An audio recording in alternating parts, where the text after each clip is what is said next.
દિવાળીના પાવન પ્રસંગે નવા વર્ષના સૌ ભાઈ બહેનોને મારા જાજાથી રામ રામ.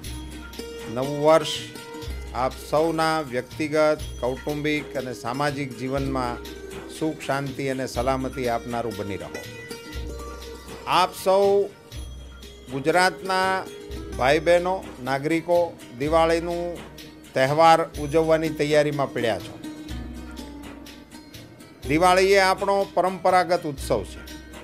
આપણી સંસ્કૃતિનો વર્ષનો માળાનો મણકો છે, મેરનો મણકો છે. એવો આ તહેવાર આપણે ઉજવી રહ્યા છીએ. સાથે સાથે લોકતંત્રનો ઉત્સવ પણ આવ્યો છે. ચાલો સૌ સાથે મળીને લોકશાહીના આ સૌથી સારા ઉત્સવની અંદર ભાગીદાર થઈએ. ગુજરાતની શાંતિ માટે, ગુજરાતની સલામતી માટે, ગુજરાતના વિકાસ માટે રાત દિવસ એક કરનાર ગુજરાતના મુખ્યમંત્રી નરેન્દ્રભાઈ મોદીના બાવડામાં બળ પૂરવાનું કામ કરીએ. દિવાળીના દીવડામાં તેલ પૂરીએ, નરેન્દ્ર મોદીના બાવડામાં બળ પૂરીએ. ગુજરાતને વિકાસની ગતિમાં ભાગીદાર બનીએ. આપ સૌને આ કામ કરવા માટે ભગવાન ભોળાનાથ શક્તિ અને સામર્થ્ય આપે એવી નવા વર્ષની આપ સૌને શુભેચ્છાઓ.